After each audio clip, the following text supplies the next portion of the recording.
Today's daf is daf Nun Dalid, and we'll begin with Tanur Rabbanon, which is on the bottom of daf Nun Gimel Amid Beit. Just 1 second, maybe we could put this on mute. Okay. Yeah, you unmuted me. Okay. Tanur Rabbanon. Now, we remember that in two cases of Menachos, we bring chametz. That is the shtei lechem on Shavuos, as well as one category of 10 lechamim out of 40 of the carbon toda. Ein machmitzim, here we're on daf nun dalid, bitapuchim.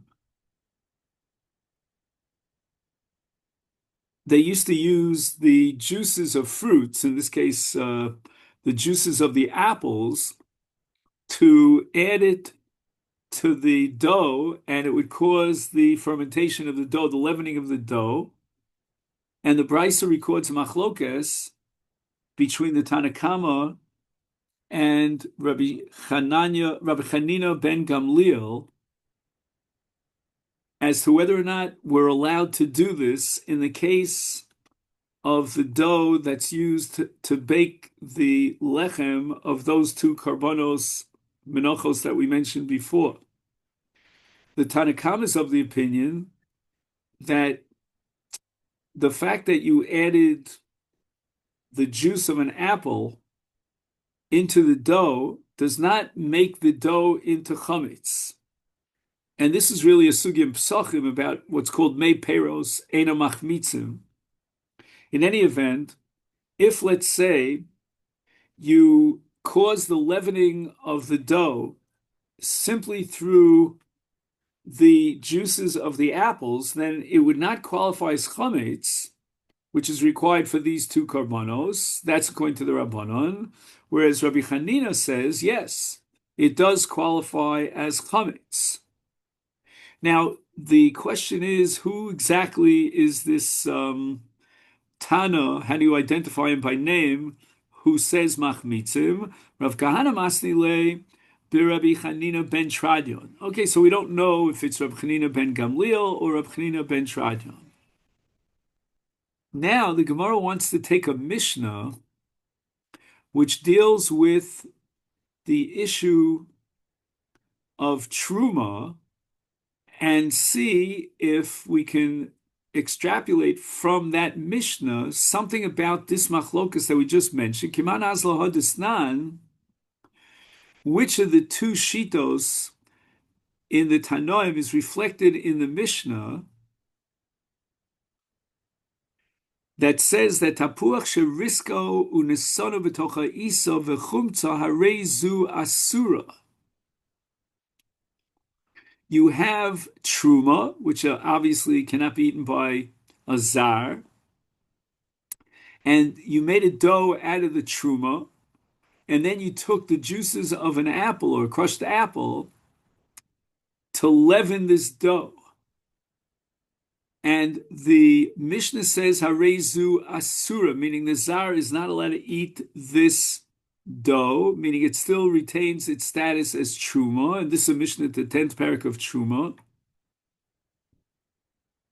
And the basis for the issue here as to whether or not Harezu Asura or not is Bittel.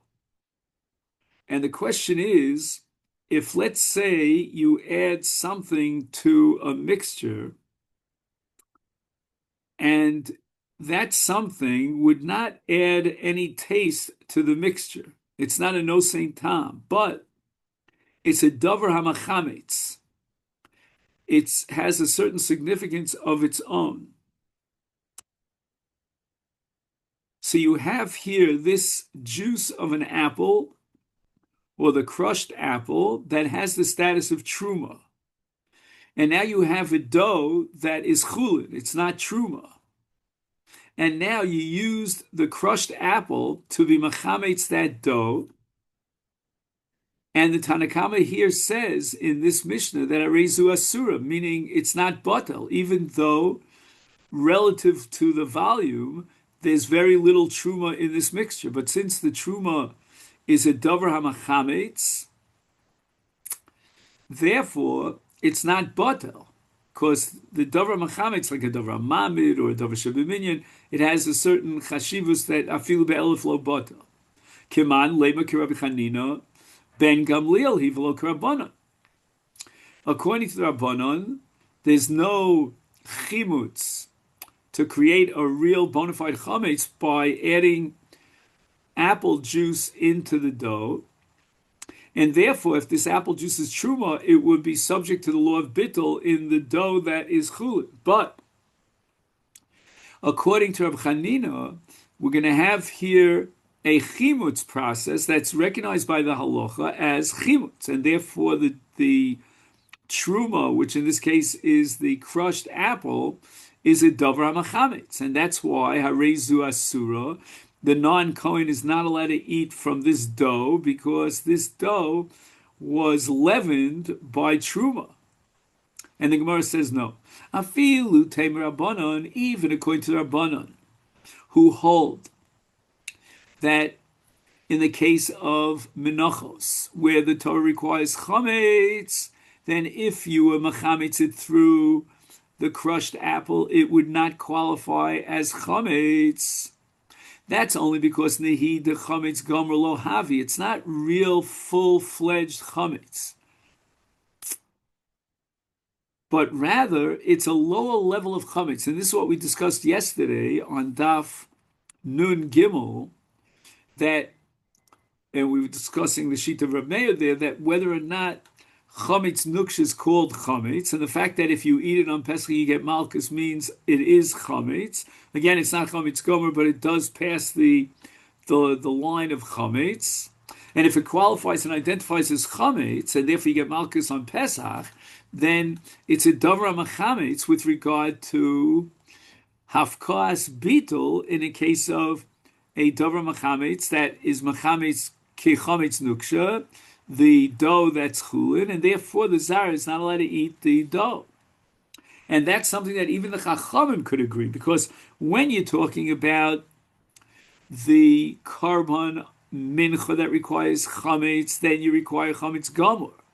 And therefore, if you crushed an apple as a davar machametz in a dough, it would not qualify as chametz gamor, and you have not fulfilled the mitzvah of the mincha. But as far as qualifying for either chametz nuksha on Pesach to generate a lav, or as a davar machametz to prevent bittul in the case of truma, in those cases, even the Rabbanu would agree that you've passed the bar and you do have something that's called chametz, although it's not chametz gomer, and that's enough to be mafkia and undermine, neutralize the bittul, and the truma is not batel in the chulin, and it's enough to generate an isur lav of chametz nuksha for achila on Pesach. Amar Av Ilah. Okay, now the names here are important, so we have to try to remember the names. Ein lecha hakosha l'kmitza yosef minchas chote. Minchas chote is a mincha that has no addition of shemen, of oil. So it's a pure, dry mincha. And to do kmitza, which means that you take these three fingers and you dig into the flour and you catch some flour between the fingers and the palm of your hand. And then what you have to do is you have to smoothen it out so that, anything that is above that which is here is, and in a case where it's a minchas chote, which is totally dry, Rabbi Ilah says this is a very difficult task to do. Inevitably, some of the flour will fall out and so forth and so on. But Rav Yitzchak bar Avdimi Omar minchas chote megablo b'mayim ukshera. According to Rav Yitzchak bar Avdimi, the Torah does not exclude any mixture of water, because even though the Torah excludes shemen, which would be like a luxury item that's not appropriate for minchas chote for the purpose of chet, but nevertheless, the Torah would allow water.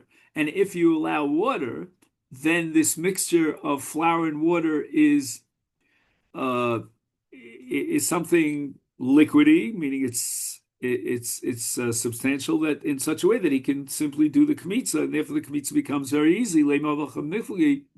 What lies at the heart of the machlok of Ila Rabbi Yitzchak Rav Dimi? Mar Sover Kmo Shehem Mesharinon. This is the Havamina of the Gemara. That the machlokas is whether we hold Kmo Shehem Mesharinon or Mar Sover Likmo Shehayu Mesharinon.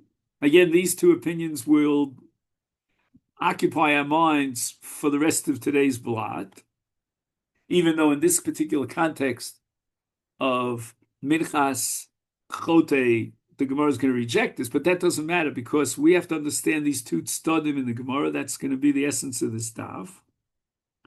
And that is, whenever the Torah requires a certain measure, a certain volume, do we determine the volume as it is K'mot shahayu? That's the second opinion here. I'm going backwards because K'mot shahayu means in its original form, like we're going to have a case in Truma and Maser of fresh dates, which later on are dried to make dried dates, right? So the fresh dates are called tmorim and the dried dates are called grogros. And what happens is, as a result of the drying process, it shrivels up and it loses volume. So if you hold like this second opinion quoted here, that Kemos Shahayu, since originally it was larger, it had a greater volume, that's what determines. So, for example, we'll see in Kabbalah's Tumah, we need a volume of a kibetza, and since the Tamarim in their natural liquidy state,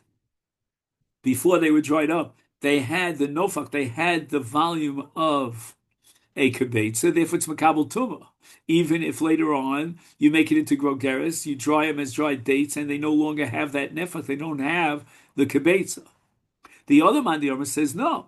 Kimot shehem misharina. Whenever the Torah requires a volume, then we look at the volume as it is now, which might mean that it shriveled up and it has less of a volume, or it might mean that it blew up.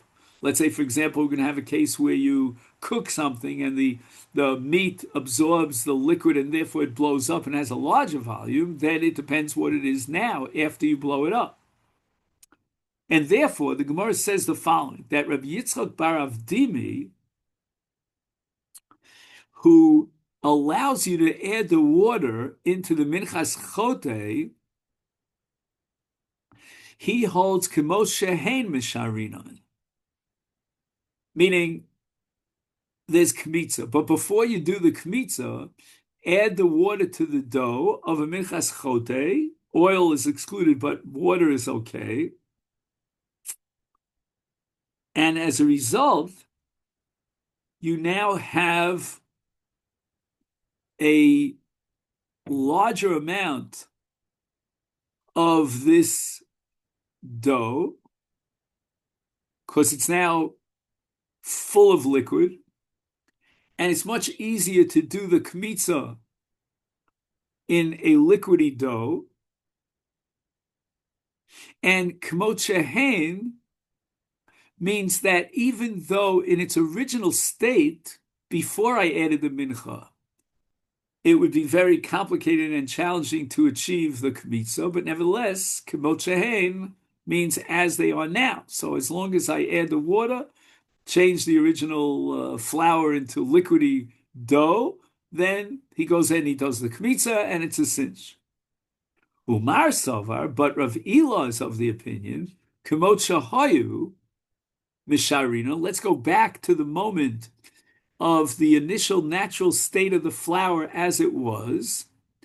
And that's what the Torah wants for kmitza. The Torah doesn't want any addition of mayim. Look, Gemara says that's not what it's all about.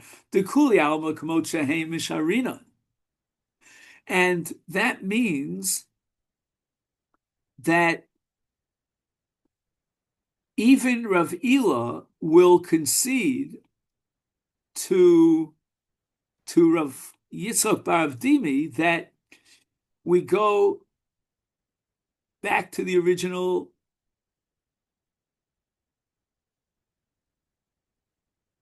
I'm sorry, that Kamot Shehen. Correct. I got it right. That means that even Rav Ilo would agree and concede to Rav Yitzchak, Kamot Shehen. Oh, good.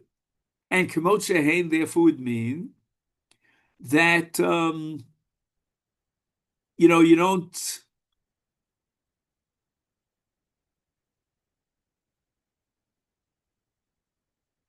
right, and therefore you should be able to add the water before the kmitza, because Kamot Shehen, as it is now, after you add the water, and then you go ahead and you do kmitza. No, you can't do that. Why? B'hakam mifli demar savar.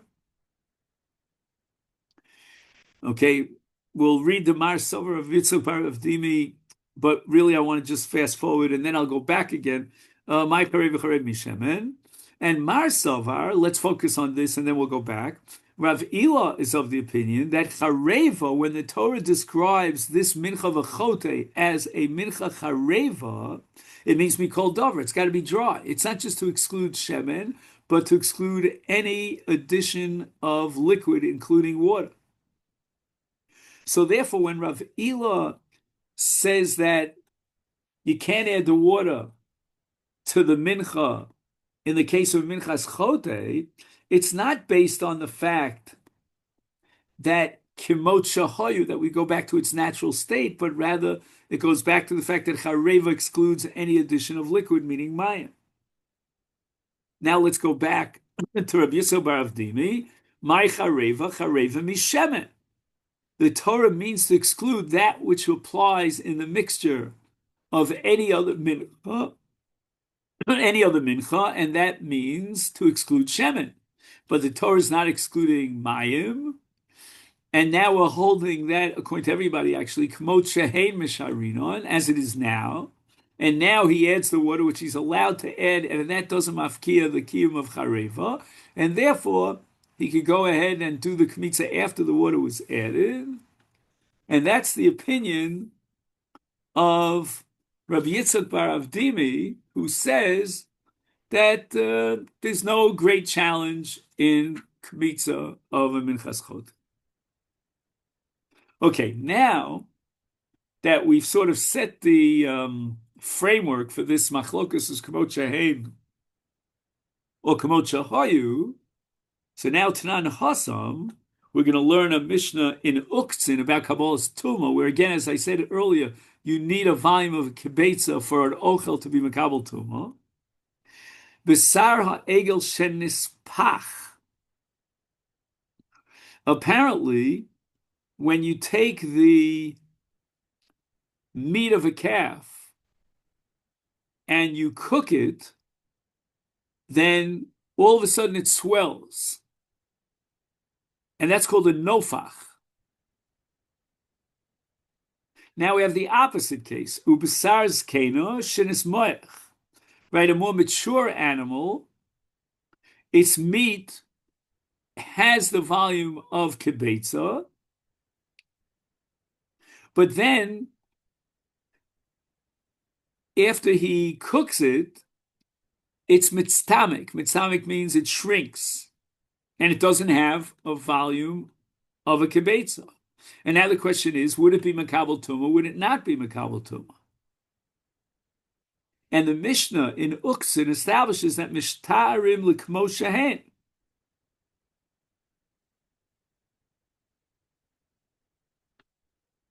In other words, we look at it now, and if we look at it now, well, the meat of the egel swelled up, and as a result of it swelling, it has a shear of an ochel of a kibetza l'kabel tumah, and it will be makabel tumah. On the other hand, we look at the b'sar zakena, and now it's shriveled up, so it has less than a shear of a kibetza, and therefore it's not makabel tumah.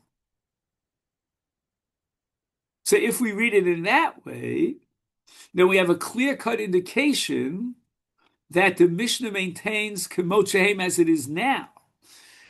And yet, there are three Amoraim against three Amoraim in a controversy over the Kamot Shehein and Kamot Shehoyu. Rav, Rabbi Chia, Rabbi Yochanan Amru, Mishtarin, Kamot Shehein. That we look at it as it is now, and that's how we learned the Mishnah in Uktzin.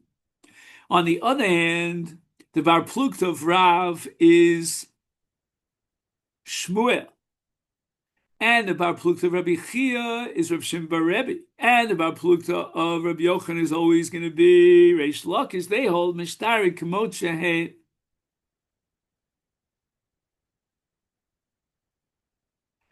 And it looks similar if you look at the language. The first shita says Mishtarim Kamot Shehein, and the second says Mishtarim Likamot Shehein. I mean, the only difference is the Lamed, but that's a very significant difference.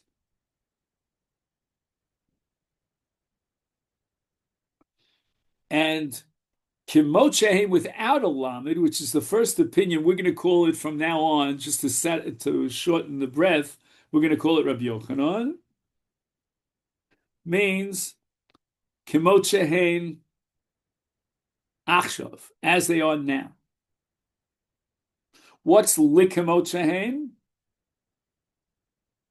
Somehow the Likamot Shehein goes back to the way they were in their initial natural form. And that's we're going to call Reish Lakish.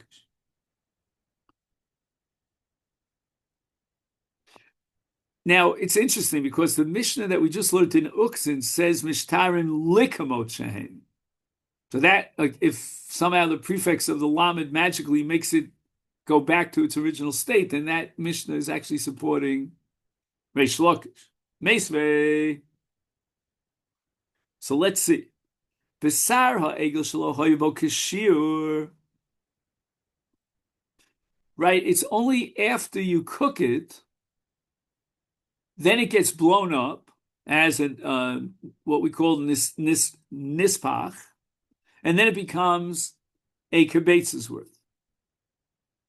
So initially lo hayaba kashir, but v'tafach, after he swells it up, amad al kashir, now it has a kibetza.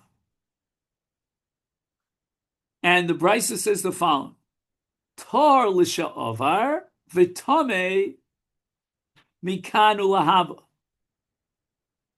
So in other words, if the Besar ha'egel came in contact with the sheretz in its initial state,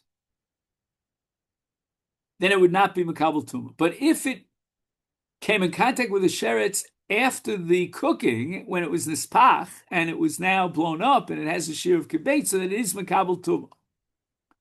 So we see that V'tamei mikanu lahaba would certainly support the sheet of Rabbi Yochanan against Reish Lakish.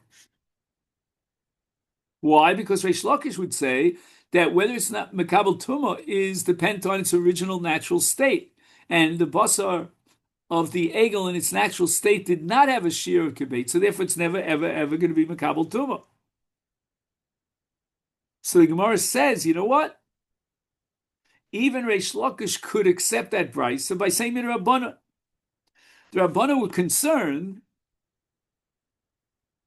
that if we're going to say that the Basar ha'egel is not Makabel Tumah, and the onlooker sees, wait a minute, it has a shear of kibetza because it's already blown up, then they're going to come to the mistaken conclusion. Therefore, we're going to say that even though technically, according to biblical law, there is no tum over here because the Basar ha'egel was less in its initial state, was less than a kibetza, and we're holding now like Reish Lakish Kamot Shehoyu, Rabbanan asid it, meaning they initiated a tumah.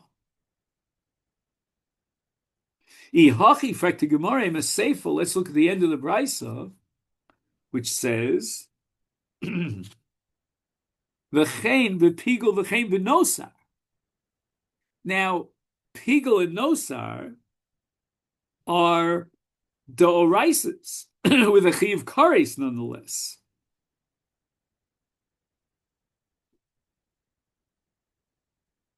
Oh, so now I just want to point out the shear is no longer kibetza. Kibetza is a shear in ochlin for kabbalas tumah.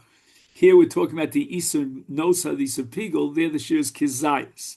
So initially, it did not have a kizayis. Now it swells up and it has a kizayis. So again, we're talking about basar of a carbon. If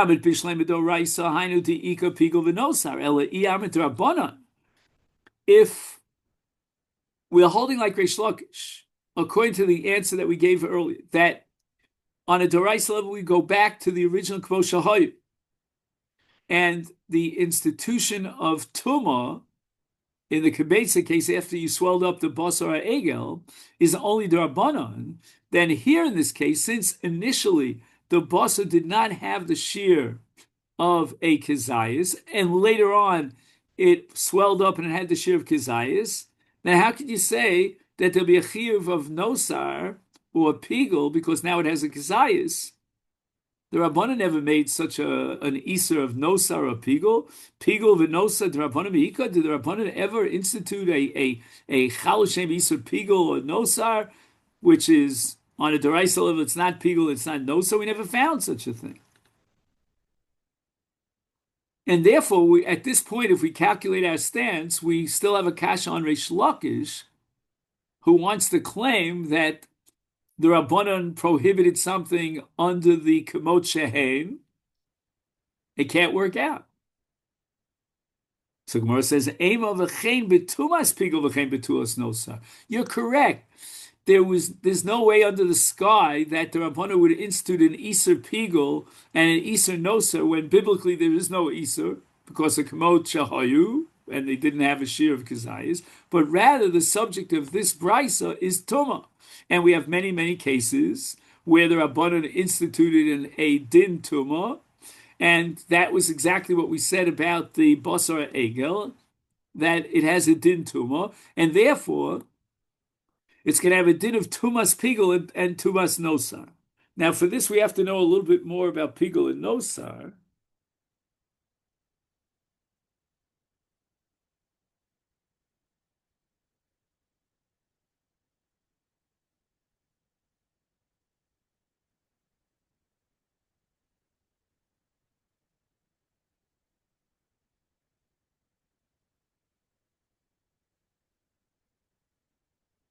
I was hoping he would give me a little bit of basic background here.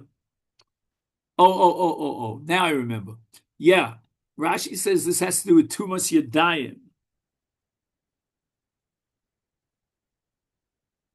Because when the hands come in contact with Pigel and Nosar, there's Tumas Yadayim.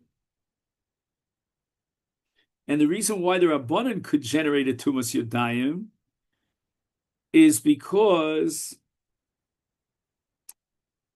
they wanted to tell a person who's lazy and he doesn't eat the carbon on time, the basar carbon, and therefore becomes nosar, hey, buddy, you should know that you're going to have tumas yadayim if it becomes nosar. So you might be well advised to prevent it from becoming nosar or a pigel, because otherwise you're going to have this problem of tumas yadayim. Salke daitcha mina hoil v'tumas pigel v'tumas nosar d'Rabbanan. The Rabbanan, as we said before, enacted a tumas yadayim in the case of pigel and nosar for the purpose that we mentioned earlier. Is there for kuli hai the Rabbanan lo ovid Rabbanan? You might think that the Rabbanan are not going to go this far, and they're going to institute a tuma when on a deraisa level there would not be any tuma. Kamashmal and Tana wants to tell me no. The Rabbanan will institute a rabbinic tuma of yadayim in pigel and nosar, even though the Torah would not consider it tuma. Toshma basar zkeino shahayibo kashir. So again, this is a more mature animal, and as far as Kabbalah's tuma is concerned, it's in its original state before they cooked it. It had a shear of kibetza, but somach. Somach means its stomach. Its stomach means it shriveled up. And pachas mikshir, now it has less than a shear. Is tami l'shavar v'tomei v'tor mikan lahava. And now we're dealing with the doraisa halacha. Now, how the Gemara knows we're dealing with the doraisa halacha? because here it says that it's tar, right? Tar mikan lahaba. From now on, if it comes in contact with tumah, it's tar because now it's mitztamik. And at the present moment, when it came in contact with tumah, it doesn't have a shear of kibetza. That couldn't be rabbinic because the Rabbanan cannot take something that's tameh and make it into tar. Obviously, this is on a deraisa level. It's tahar because right now it's shriveled up and it doesn't have a shear of kibetza. And this would therefore prove the shita of Rabbi Yochanan against Reish Lakish. That's Kamosha Hain. It depends on what it is now. Omar Rabba Kol Hecha de Meikora Havi. Oh, okay. So we got finished with Hakofal. Now Rabba comes and he turns everything upside down. Kol Hecha de Me. So what Rabba is going to do just structurally, we get the structure. He's going to tell you that in one extreme case, there's no machlokus. In the other extreme case, there's no machlokus. And right down the middle, there's going to be a machlokus. If the basar of this kena had a shear of kibetza in its natural state before he cooked it, hashtalespe, but now it shrank, holespe, then even Reish Lakish will agree that it's not makabel tuma. And why? Because now it's shrunk and it doesn't have a kibetza. So if it came in contact with a sheretz, it would not be makabel tuma. So with completely rejecting, according to Rabbi, our initial understanding of Reish Lakish, now we have another case where everybody agrees. Kol hechnebe karlo havibe, in its initial state, it did not have a shear, like for example the case of basar egel. And vahashta, but you cooked it vahavibe, and now it blows up.